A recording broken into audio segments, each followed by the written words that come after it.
Hey y'all, it's spring and me and Claire are kicking off a new series called Porch Talks where we are talking to the baddest women we know. They are powerful in their own right. Anything from Pilates to ringing the bell on Wall Street, going public with a company, moms of 4 children and still running multiple businesses, interior design, you name it, we're talking about it on the porch, and it is so fun and so enlightening. And they're all listeners, so maybe you could be on one of our porch talks. We'd love to hear from you, but we're glad you're here. Thanks for tuning in.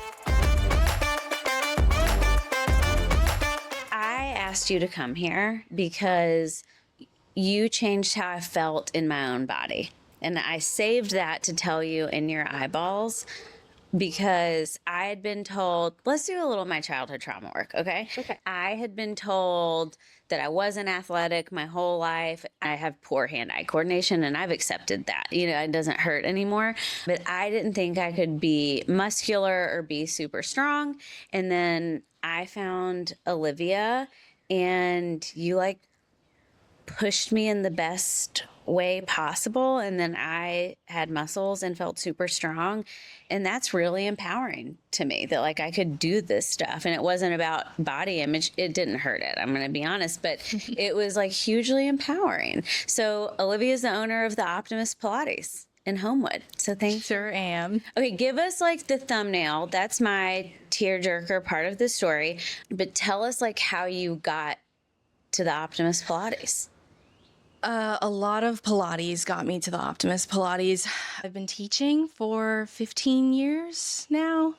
I was a professional ballet dancer, and when I met my husband at Nashville Ballet, he was like, you got to do Pilates. And I was like, no, I've tried that before and was not a fan. And I was just in that stage of my life where I loved ballet and all I wanted to do was ballet, and I didn't want to do any extra credit. Speaking of athletes, the level of athlete you have to be to do ballet at a professional level is gangster. And the fact that she just said she's been doing Pilates for 15, why do you have you time capsuled? What's going on with your I'm in a time capsule. Thank you so much. Right. Super Goop. Shout out.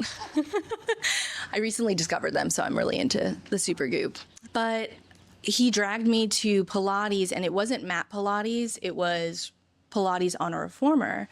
And that was a transformative moment for me. And as you were talking about professional athletes, it made me such a better ballet dancer. And I got really badly injured at Nashville Ballet, and I stopped dancing completely during that time period. I had surgery, and all that I could do in a boot was Pilates. I literally had my foot immobilized, and I was doing Pilates on the reformer. I bet you still looked hot in a boot. I think even That's hotter. so rude. I'm just looking at her and I'm like, Just hobbling be around. a ballet dancer who opens a reformer studio. And she was a cig smoker, which I really value. Don't talk about that. She No. doesn't like vulnerability, so I'm just gonna rip it off. A lot of dancers back then, and I'm allowed to say that now, back then. You say back then. It sounds like you're Listen. talking about the 1900s, and I know you're not. It was a thing. Everybody smoked. I hope my children never hear this, okay? Same for me, but And it probably wasn't very good with my healing overall, but here we are. But Pilates made me feel so much more in my body. And after 2 years trying to recover from that terrible, terrible injury, when I finally did get back on stage, I felt like a brand new human being, just completely centered. And I felt so much stronger, even with a very limited amount of time getting back after the surgery. so from this version of you today that owns a studio, has a family, what would you tell that version of Olivia? What do you wish she knew then? I think just that everything is going to work out. I sweat everything, all of the small things, and you don't need to sweat the small things. Okay, couple rapid fires here. Oh, no. For someone like me who is a little nervous to get on a reformer, quick side story. Oh, I thought you said quick side story. Claire invited me to your studio recently. I'm sorry in advance for this story. I was deep in a writing hole. I'm writing my first book, and she invited me randomly on a Tuesday. I thought randomly. She's like, hey. I think I remember this Tuesday. I remember Claire being like a little pissed off. Wow. That's not true. Well, she would never be pissed on her birthday. She was like leaned in, I feel like, by this point. But anyways, she invited me on her birthday. I missed all the cues. She really tried to warn me. So she did invite me. And not only did I not go on her birthday or wish her a happy birthday at all, just missed it completely. I didn't even respond to the text. I thought I did, but I didn't. It's exciting. I'm really, really pumped. But maybe someone like me, so who has never done a reformer, hasn't been to that type of Pilates, only done mat work. Like, what would you say to a person who maybe is thinking about doing it? And what are the benefits? Especially like I'm in my 40s. What could a woman see change? Like I know Claire mentioned her body has, and I have seen it. Like Claire has like legit abs. It's pretty inspiring. So I think the number one thing, the reformer looks terrifying. Like it does look like a medieval torture device. And what I always tell people when they don't have experience with the equipment is that it's really there to help support your body as well as challenge your body. So I think everybody sees the springs and they're like, oh my gosh, it's going to be like really heavy or it's going to be really challenging. But the secret is that I can have a class, a mixed level class, and I'll have someone that's a little bit weaker in whatever body part. That would be and then people that are a little bit stronger, and I can add on a spring to make the exercise a little bit easier, depending on which exercise we're talking about. And so there's a level of support there that's really, it's kind of seamless in a group class. So like nobody needs to know that like I've just added a little bit of support for Susie and then I've just made a spring a little bit harder for somebody else. And then everybody's doing the same movement, but the resistance changes. So it's a really nice way to sort of customize the exercise for each person. What's the weirdest thing you've ever done to your hair in crisis? That just came out of nowhere.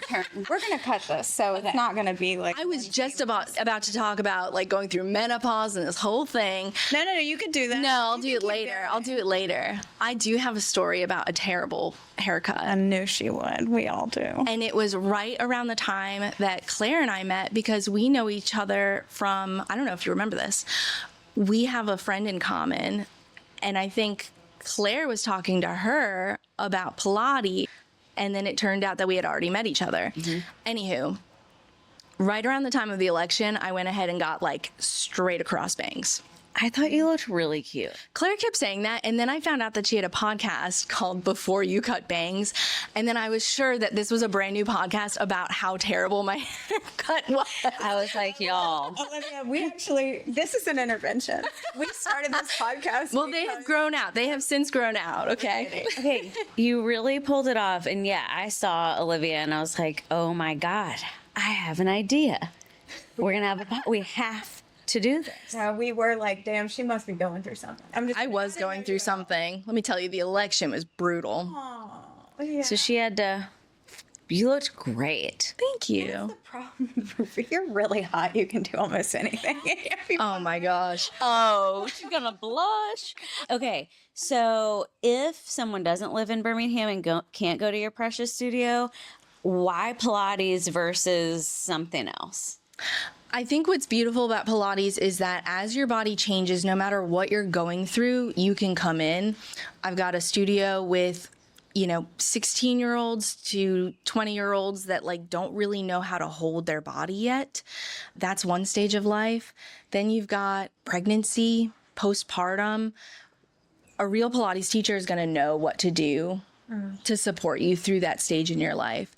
Same with perimenopause and menopause. I've got women at my studio that are in their 70s that are kicking ass next to a student that's in their 20s. So that's like really the beautiful part about it. I wanted my studio to be very multi-generational. I wanted everyone to feel welcome at the studio. And again, because a good Pilates instructor is going to be able to see someone struggling in the corner and know how to offer them some support and then know how to push the person next to them. It's just a really beautiful way to move your body, and it doesn't feel like you're getting crushed. I agree. Like you leave and you sometimes feel a little like, woo, like, everything is kind of buzzing in you, but the next day you're not like totally taken out. Actually, one of our friends tried your class and said, I keep looking to see if my butt's still attached, because it is intense, but not in this like hammering, high intense way. Okay. As a mom and a business owner, like, how do you take care of you? Because that's something we talk about a lot on the podcast, is how do I manage my own well-being amidst the chaos or hard stuff? For me, it's alone time. I need to be alone. I'm like a secret introvert, and I have a social battery that depletes very, very quickly. So, and my husband knows, like, I'll do a teacher training where I'm teaching 8 hours on Saturday, 8 hours on Sunday. And when I get home from those teacher training work days, I'm like, everyone needs to just leave mom alone. And he's really great at knowing what I need, especially after 10 years of marriage and 13 years of dating. Like, he knows what I need when I come home, and it's like, I'm gonna give my kids a kiss and then mommy's taking a bath alone. What a good partner. He's a great partner. To know you in that way. Yeah. Okay, so alone time, and then starting a newer business. How do you deal with negative feedback? By that I mean Google reviews. Because I know it happened. Oh God. It's, I'm sensitive, and it hurts, especially when, oh my God, this is so hard to talk about because it's like so recent. You don't have to tell the whole story, but there's this vulnerable part of being a business owner, and all three of us are business owners. And it's not just business model, it's exposing ourselves and showing the deepest part of ourselves, and to support other people, mostly women. And there are going to be some people that are like, oh, that wasn't for me. And it is painful because we've used the deepest part of ourselves to create an opportunity. Well, and sometimes people are just shitty. Yeah. So there's that. I give myself permission to like really sit with it for a minute, and like I get really personally hurt, especially when like situations that are just wild happen. And so part of it is like allowing me to sit with it and hurt from it. And then what is the next step to making things right? Or sometimes you can't make things right, and you have to learn to be okay with that. And so being a business owner will give you really thick skin, but I do take things really personally because I live my life to serve people and to love on people. And so when things get taken out of context or like weird shit happens, it does hurt personally. Well, one, I hate that happened to you. Some people do just suck. But I will say, I look at, because I deal with I serve a lot of businesses and business owners. So I tell people everything coming in is data. And if you can see it as data, then you can determine the trajectory of some patterns, right? Sure. And if you're getting a lot of negative data, That's different. That's different. But if we have an outlier and that's a negative thing, then we have to consider the source, and we have to realize people are really smart and savvy. There is a certain type of person that's going to go look at your negative feedback and be like, well, that must define them. And those aren't your people anyway. Right. So like, I just say like, it's all good because it'll tell you. And it's really easy to see if one thing's negative, that's not you. For sure. That's not your business. Okay. So what are you doing right now? What's saving your life? What is saving my life? Am I surviving? Maybe you need something. Now is not the right time for this question because I am 6 months into owning this business. No, I'm not as overwhelmed as I thought I would be. Right now, what's saving my life is anytime that I'm not at the studio. So like anytime that I'm doing something with my friends or with my colleagues, or time that I'm not focusing on the business, that is saving my life because it's offering some balance. A little reprieve. Yeah. And I love being there, but I think it's really healthy to step away a little bit as much as you can. So it's like turning off the phone, not looking at email in the middle of the night like I did for the first 3 months that I owned the business. Don't do that. I think it's interesting. I think what might be interesting is to talk about the fact that my studio doesn't have mirrors. Oh, yes. Yeah. Okay, what's different about your studio? Talk about data, right? Like some people like looking at the data overall, and like I've had one person say, you don't have any mirrors at your studio. Everybody else has been like, you don't have mirrors at your studio.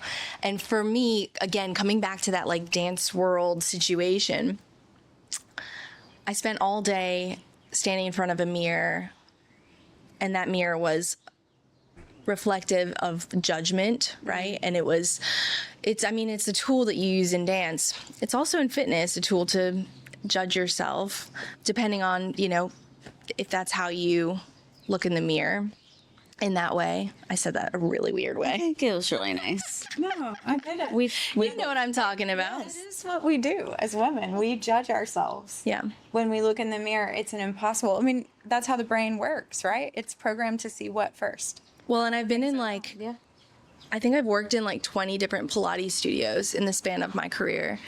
And so I see my clients see themselves a lot, or I've seen it in a lot of different business models. And I just wanted to be a safe place where people could come in and connect with people around them and not focus so much on the skin, the hair, the lack of makeup, what role is sticking out.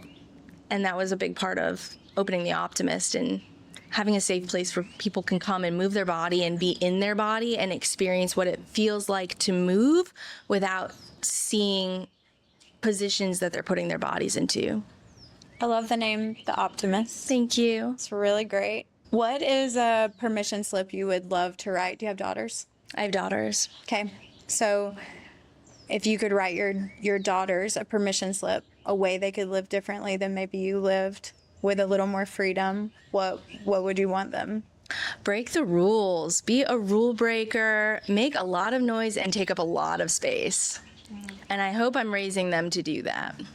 I think I am. I bet you are. I feel like you are. Thank you for doing this. Thanks for having me. This was such an honor to be asked, and I'm just look up to you guys so much, and I'm a big fan of the pod, so thank you. Thank you.